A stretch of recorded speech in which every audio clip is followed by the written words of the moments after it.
This is the Retirement Mentality channel. If this is your first time here, welcome to the channel. And if you're returning, thank you very much for coming back. There's a place where I want to change your mentality about retirement.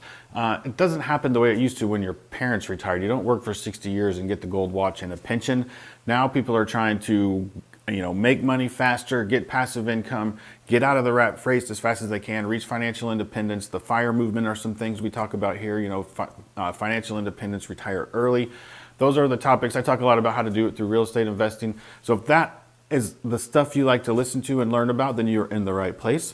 Today I want to talk about a lot of the questions that people who want to get into real estate investing are asking that are the wrong questions. A lot of the noobs don't know where to start, and I think it's because the internet is selling them the wrong ideas about how you can make money in real estate investing.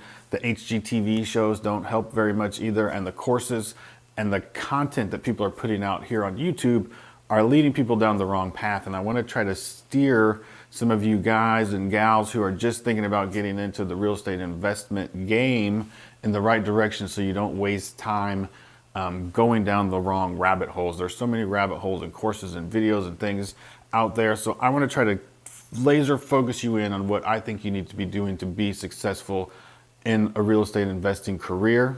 And I've done it. I reached financial independence through real estate investing. So I'm not just selling you something I haven't already done myself. So I made my fair share of mistakes along the way. I went broke already in 2008 when the market crashed.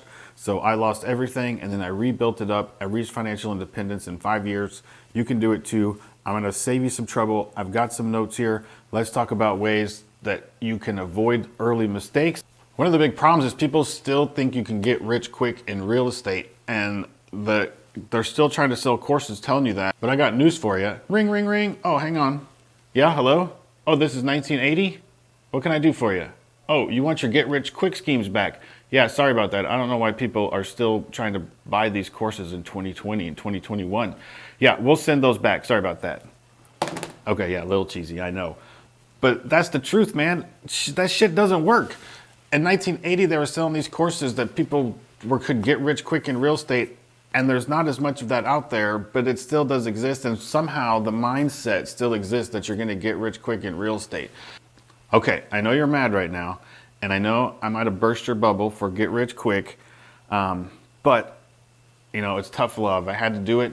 So I'm going to play the intro right now. It's going to give you about 10 seconds to take a deep breath, because you need to continue on the journey of this video, because I'm going to smash these misconceptions and we're going to learn some valuable content. So I'm going to roll the intro now, and then we'll get right into it here.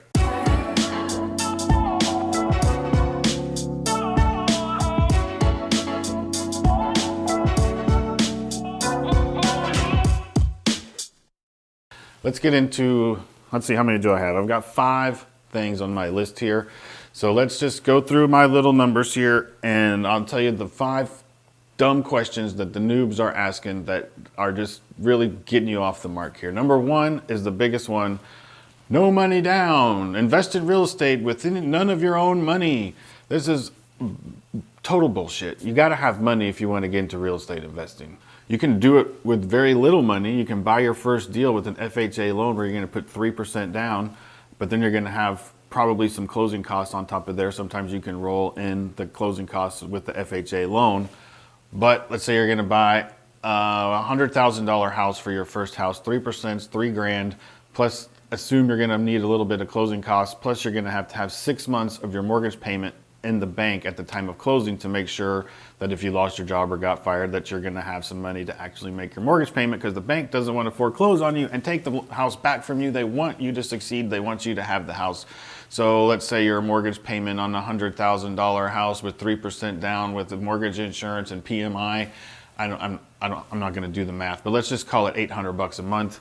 So 800 times 6, that's $4,800 of reserves, plus your $3,000 down. So that's 48, 58, 68, 78. Let's call that $8,000. So you need at least $8,000 if you want to buy a $100,000 house.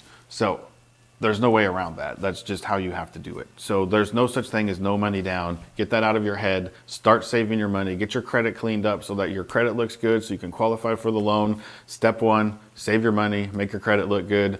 don't think that you can do it without any money. Bam, I just saved you a ton of time and energy right there. You're welcome. Number 2, foreclosures. Newbies always think that the way to riches is through finding foreclosures. The truth is there's barely any foreclosures on the market anymore. All these people telling you that the market's going to crash in 2021 or 2022 and there's going to be millions of foreclosures out there, they're full of shit. That's not happening. There are very few foreclosures on the market, and when the foreclosures do show up, they are usually total pieces of shit. Like the mold covering the walls, I mean, they're in bad shape. So they're going to take a lot of renovation.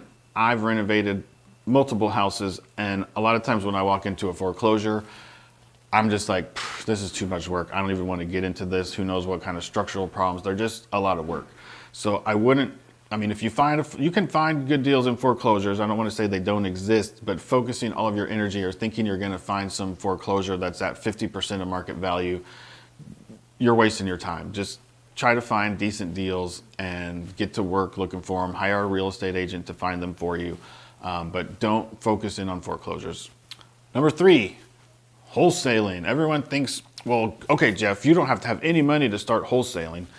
That's basically true. I mean, you need to buy stamps and envelopes and paper and spend a bunch of time farming to find deals and networking and meeting people. But it's not an easy path to riches. You're definitely not going to get rich overnight wholesaling. Are there people that do it that make money? Yes. They're the top of the cream. Like, this is another one of those things, like the top 1% are doing it and then the other 99% are flailing and not making money at wholesaling. It's very difficult. It's not an easy, no money, no time, passive income way to go. I wouldn't even start there. I would just skip past wholesaling and go back to number 1, save your money, get your credit good, and just try to find a house to buy. So I would stay away from wholesaling. I'm going to probably get some grief for this, but that's not how I did it. That's not how I would do it. Like I said, by buying one house every year, I reached financial independence in 5 years, and I had a net worth over $1 million. So you're not going to do that wholesaling. I can guarantee you that 100%. I'm going to skip number 4 because I don't think it's that worthy. I said I had 5. I'm going to change this to 4. Number 4 is flipping and joint ventures. Everybody watches these HGTV shows on flipping and they think they can go in and just flip a house and walk away with $80,000 in your pocket. It seems like on all the flipping shows, they make 80 grand every time they flip a house. So I'm not saying flipping's not a good place to start. Yeah, that is what I'm saying. Flipping's not a good place to start. Flipping's a good way to make money, but it's not a good place to start.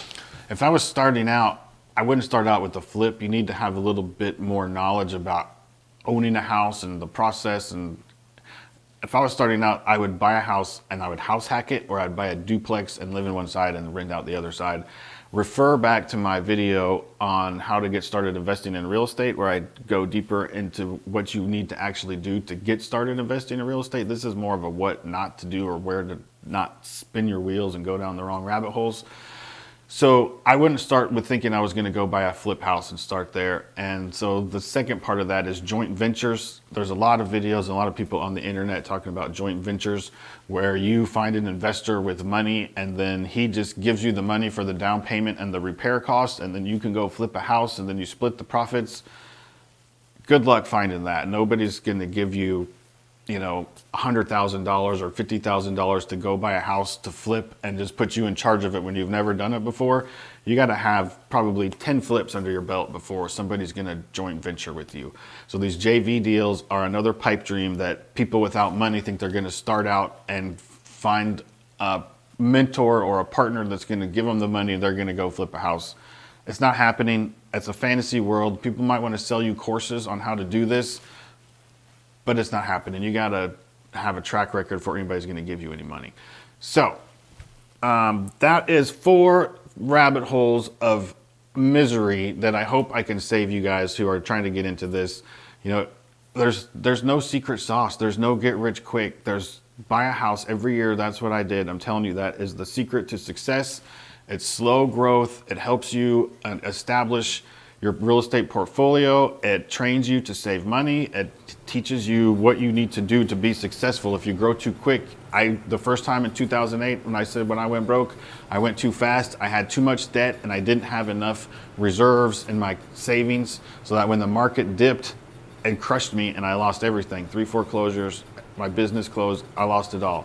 So trust me, this is experience talking. Do it slow, do it right, and you will be rich. You will hit financial independence. You will retire early. You will have your time. You can live on a Caribbean island like I do. I don't know if you can see out the window, very good.